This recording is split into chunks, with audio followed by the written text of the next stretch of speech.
Hi, welcome to episode 238 of A Couple of Things. Today, I want to talk about my experiences in the Netherlands so far, like the things that surprised me. Like, I didn't have expectations about these things, but I was just surprised by encountering them in my day to day life.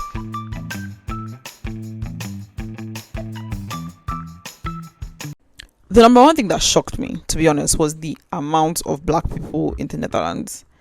I didn't know about the Dutch colonial history. I had no idea about it until I moved here. I didn't know that there were this many black people here.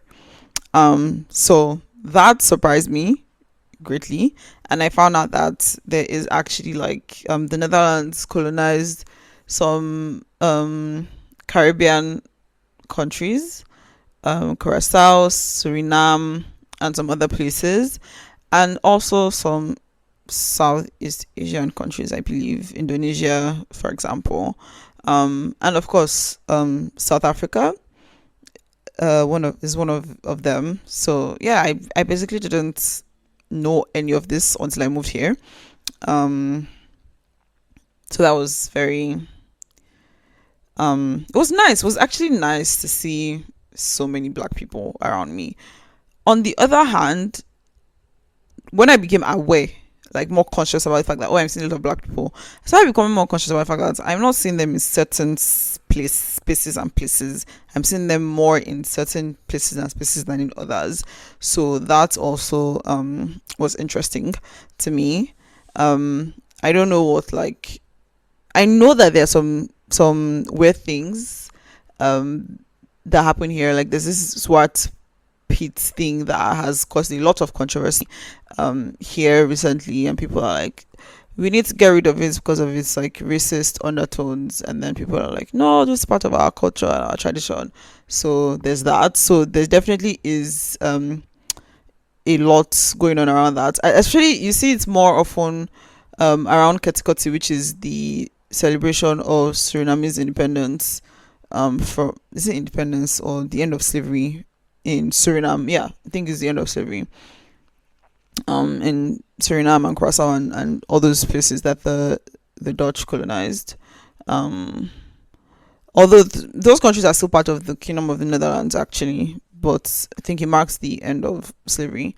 And so those conversations come up more often. I think it's July 1st or June 1st is the day. And so those conversations come up more often around that time. And I've also been in a lot of groups with like black women in the Netherlands and so on and so forth. So I also see those conversations there. But anyway, yeah. So that was one thing that I found that I wasn't expecting that I encountered here.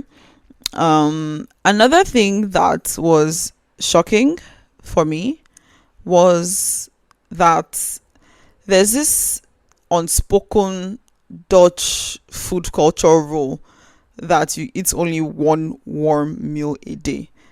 Like usually eating like sandwiches and salads and things like that, things that you can eat cold, and then it will usually be dinner that you eat warm. And I found that to be very, very interesting. It's not like super common, but if you pay attention, especially if you like work with Dutch people or are in spaces where they like Dutch people, you notice that most times people are eating like salad, sandwiches, etc.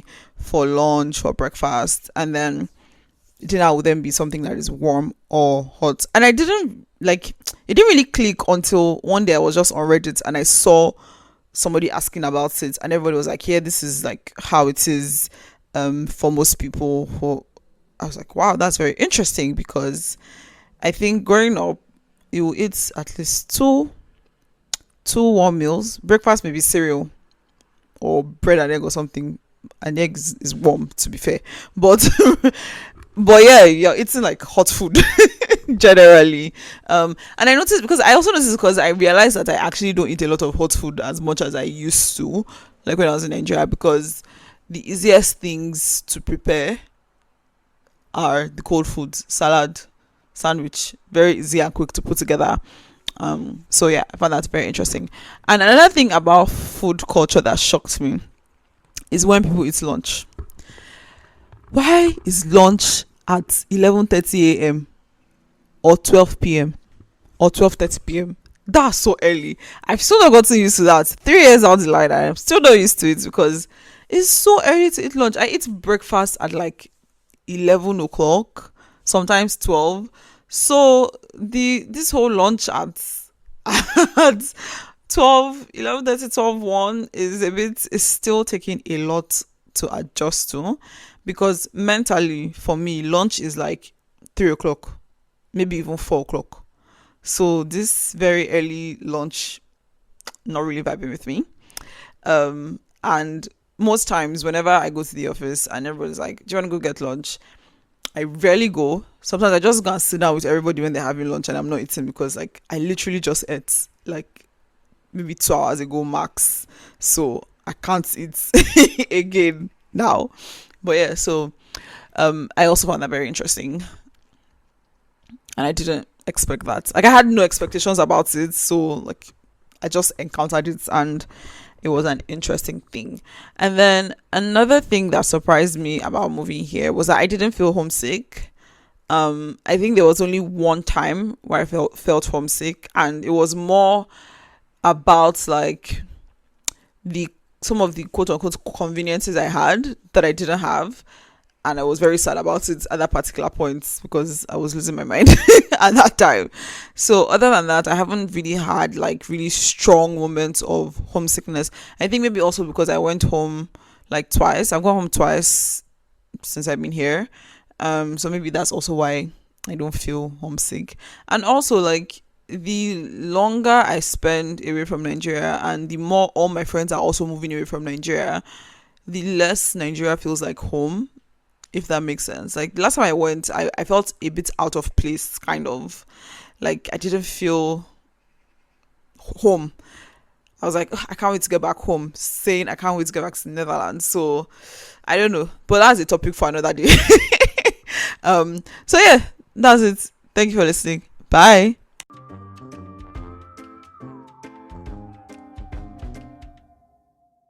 There's still over 100 episodes to go.